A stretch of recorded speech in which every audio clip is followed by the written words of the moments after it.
right, 2-0, we have gems. We're kind of mid-morning here, midstream. Let's take a moment to talk news of the day. Yeah, we can put the deck up while we talk. So here's the deck we are playing. Let's see. Some thoughts on coverage of the Mythic Invitational, or the Mythic Invitational in general.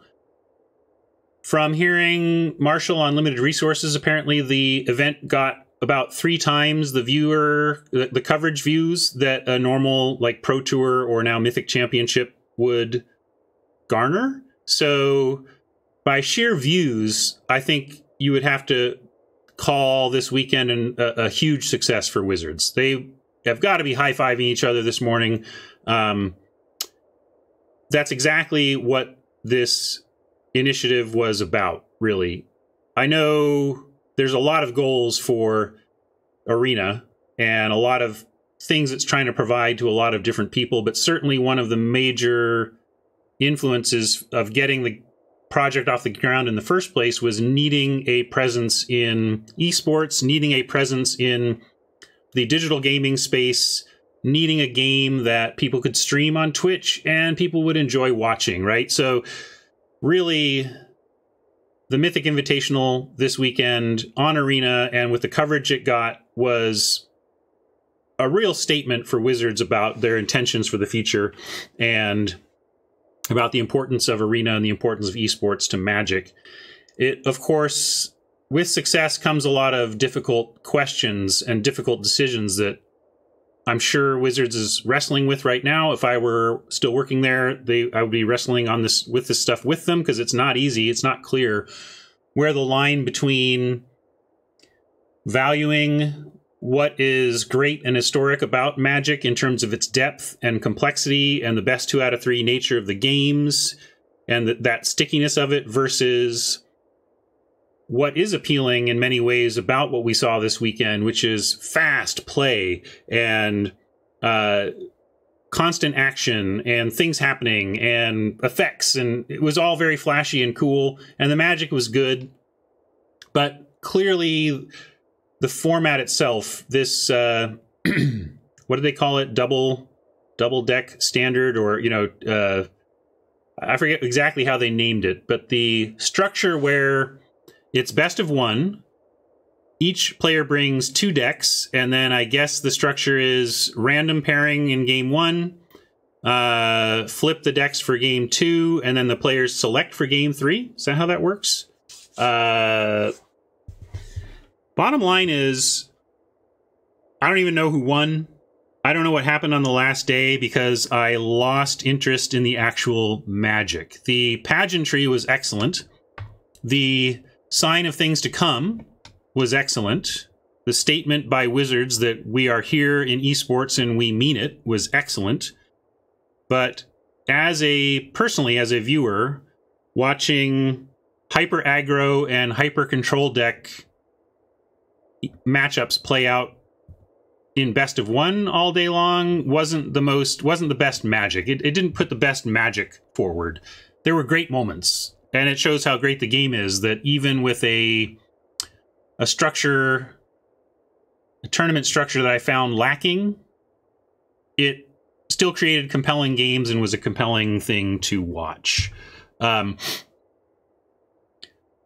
Mainly, my big takeaway is they still have a lot of work to do in terms of figuring out what the right structure for that type of event is, and a lot of work to do in figuring out what Arena plus what is formerly the Pro Tour means. Like what is high level Magic? How do high level paper Magic and high level digital Magic coexist? But it was also exciting for me to see, that an Invitational had this much behind it. I hope that they find that the Invitational, while needing work in terms of its exact structure, I hope they find that this morning that the numbers were so good that obviously they want to keep doing something like an Invitational. And then I have something to aspire to. When I think about my skill level, I know I don't belong in the upper echelons of Magic players. I could get there.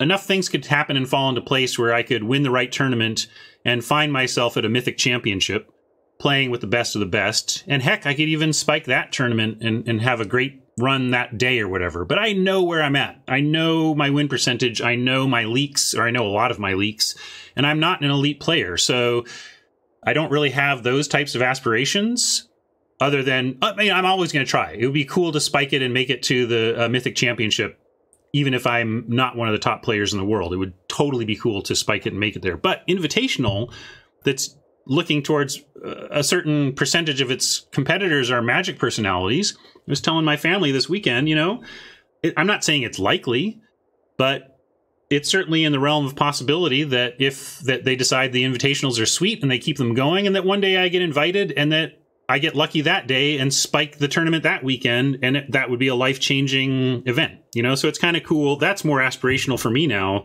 to participate in the invitational than it is really to make my way and stay on the Mythic Championship train. So all in all, a very encouraging weekend from the Mythic Invitational.